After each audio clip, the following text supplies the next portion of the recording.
Commissioner साहब से मुलाकात की हम लोग इसके बारे में, तो उन्होंने ये कहा है कि जल्द से जल्द उन लोगों को फिर से रिमांड देंगे, अरेस्ट कराएंगे उन लोगों को, उन लोगों की बेल कैंसिल करा के फिर से उन लोगों को जल्द से जल्द अरेस्ट कराएंगे। अलन की दरगाह को लेकर क्या डिस्कशन? अलन की दरगाह को लेके हम लोग एसपी मैडम के पास गए थे, उनको मेमोरेंडम एक दिए हैं उनको कि वहाँ पे फिर कम्युनल राइट्स नहीं होना कुछ भी, तो उन्होंने भी वहाँ पे विज़िट किया है और उन्होंने हमको एश्योरेंस दिया है कि आइंदा कुछ भी गड़बड़ नहीं होनी।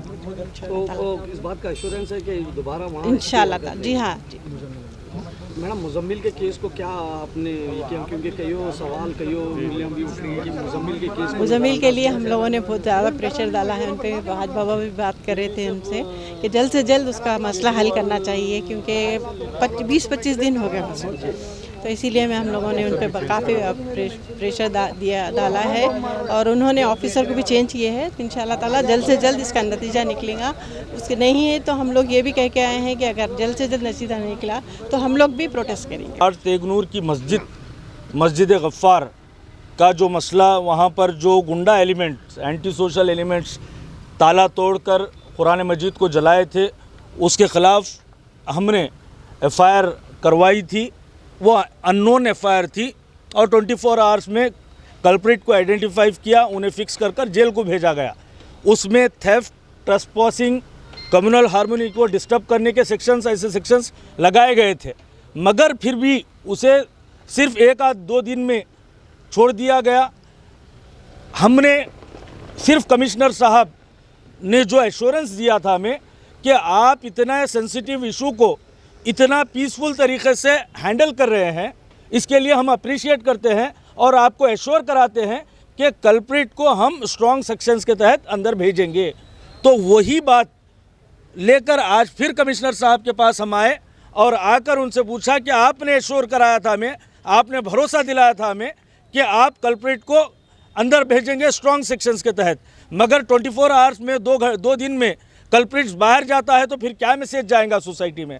तो कमिश्नर साहब ने इमीडिएटली अपने कंसर्न पुलिस स्टेशन को हमारे सामने बैठकर डायरेक्शन दिया, बेल कैंसिलेशन करने का डायरेक्शन दिया और हमने डिमांड किया कि 120B 153A गुंडा एक्ट के तहत उसे फिक्स किया जाए। तो एश्योर कराया है कि 8 से 10 दिन में फिर से उसकी बेल कैंसिल कर ये तमाम सेक्शंस उसके ऊपर फिक्स कर फिर से 8 दिन में जेल को डाला जाएगा।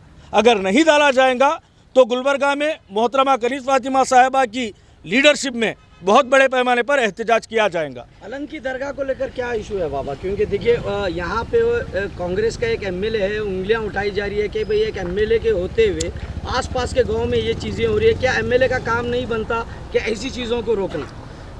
वही इमीडिएटली मोहतरमा कनीज़ फातिमा साहिबा ने MLA साहब 0 आवर्स में जो इशू को रेस किए, इर्रेलेवेंट, अननेसेसरी, अपने नाकाबियों को छुपाने के लिए ज़िंदगी में पहली मर्तबा यही इशू रेस किए जिससे रिलीजियस हार्मोनी डिस्टर्ब हो। बचपन से लेकर अभी तक उन्हें हम ये समझते हैं कि पार्टी कोई भी हो मगर हो सकता है सेकुलर है। हम ये समझते थे कि जो दरगाह के वही दरगाह के उर्स में बचपन से लेकर अभी तक आते थे टोपी पहनकर। तो आज उनकी जो बयान हमने देखा है बड़ा शॉकिंग था। मैं बार बार अपील कर रहा हूँ अलन के MLA साहब से, अगर आप कहीं पे मिसगाइड हुए हैं, जो आप अपने बयान में कह रहे हैं कि जजमेंट आया है, आप जजमेंट को पब्लिक के सामने लाइए, हमें भी बताइए, हाउस में लेकर जाकर बताइए। इस तरीके से आप मिसगाइड करना सोसाइटी को ख़त्म कीजिए, क्योंकि इससे नफ़रतें बढ़ेंगी। हमारा शहर सूफ़ी संतों की सरज़मीन है, यह सूफ़ी संतों की सरज़मीन में हेटरेट नहीं चलेगा। तो इस बात का इमीडिएटली मोहतरमा कनीज़ फातिमा साहिबा ने स्पीकर को बताया और फैक्ट्स पूरे बताए। जो जजमेंट्स हमारे फेवर में आए हैं, सेवा मंडल के ख़िलाफ़ आए हैं जजमेंट, उनके एप्लीकेशंस रिजेक्ट हुए हैं, डिसमिस हुए हैं, ये बात स्पीकर को बताया। स्पीकर ने एश्योर कराया है कि उनकी बात को रिकंसिडर करते हुए आपके जजमेंट्स को रखकर उनके स्टेटमेंट को रिकॉर्ड से हटाया जाएगा। इस बात की इत्तला हमने आकर अभी SP मैडम को ही बता दी कि आपको हाउस में मिसगाइड करे एमएलए साहब, यहाँ पर भी मिसगाइड करेंगे। आप मिसगाइड मत हुए, फैक्ट्स ये हैं, ये आपके नॉलेज में ये फैक्ट्स रहे, ये बात भी हमने एसपी मैडम को बता दी है।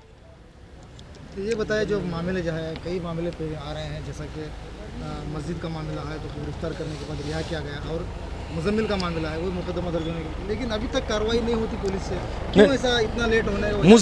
मुजम्मिल के मामले में भी कमिश्नर साहब से बताया गया कि अब आप शॉर्टली मुजम्मिल के मामले को कंक्लूजन तक नहीं पहुंचाएंगे तो हमें, अभी तक हमने कोऑपरेट किया आपके साथ, अब हम बर्दाश्त नहीं करेंगे। हम एक आप लोगों के खिलाफ प्रोटेस्ट करेंगे, सीधा खुली तौर पर हमने ये बात कमिश्नर साहब को बता दी है कि अब बर्दाश्त नहीं किया जाएगा।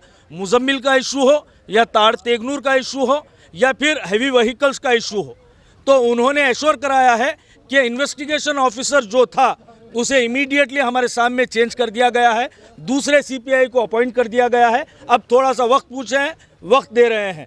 तो बाबा, मुजम्मिल के मामले को लेकर इतना डिले क्यों हो रहा है? क्या कहीं ना कहीं राजनीति के तो इग्नोरेंस से ये मामला हो रहा है? क्योंकि देखिए, एक आम आदमी के अलावा एक राजनीति का भी काम बनता है कि सिटी में हो रहे क्राइम को रोकना। तो बीइंग ए पॉलिटिकल लेवल किस हद तक मुजम्मिल के मैटर को लीड ले रहा है और कहाँ तक मुजम्मिल के मामले को पहुँचा है? मुजम्मिल की मर्डर की जिस तरीके से न्यूज़ आई, सबसे पहले मोहतरमा कनीज़ फातिमा साहबा ने कमिश्नर साहब से मिलकर तब से प्रेशर बना रही हैं। उसके बाद में ये कहीं ना कहीं पुलिस डिपार्टमेंट का फेल्यूर है। ये फेल्यूर को एक्सेप्ट करते हुए आईओ को चेंज किया गया है। अब उसके लिए भी थोड़ा सा टाइम दिया जा रहा है। अगर कंक्लूजन नहीं आएगा तो बहुत बड़े पैमाने पर प्रोटेस्ट किया जाएगा।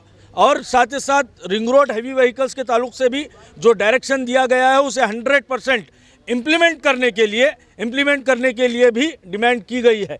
साथ ही साथ ये भी कहना चाह रहा हूँ कि वो NHAI का प्रोजेक्ट है और हमारे शहर के MP साहब वहाँ पर रोज़ाना एक्सीडेंट्स हो रहे हैं और वो देखते हुए कांग्रेस गवर्नमेंट, UPA की गवर्नमेंट ने, डॉक्टर मल्लिकार्जुन खड़गे साहब ने आउटर रिंग रोड को लाया था शहर गुलबर्गा में।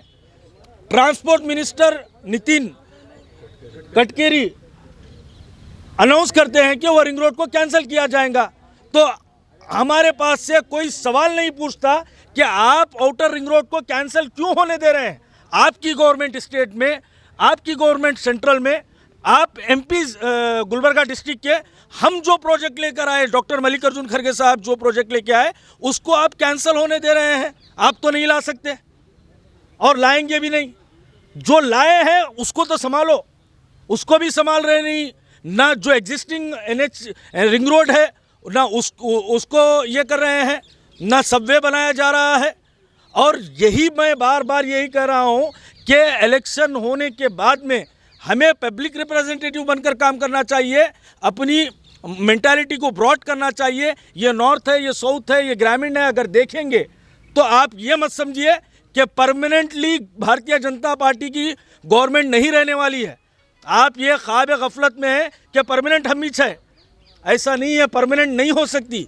आप ये तमाम चीज़ें देखकर यही समझ में आ रहा है कि ये साल हमारा बचा हुआ है, जितना लूटना है लूट लो, यही एक मकसद समझ में आ रहा है। क्योंकि ये लोकल बॉडी के इलेक्शन, पूरे कर्नाटका के MLC के इलेक्शंस को अगर देखेंगे उसमें क्लियर कट मैसेज है कि आने वाले दिनों में भारत जलाओ पार्टी का खात्मा कर्नाटका से हो जाएगा।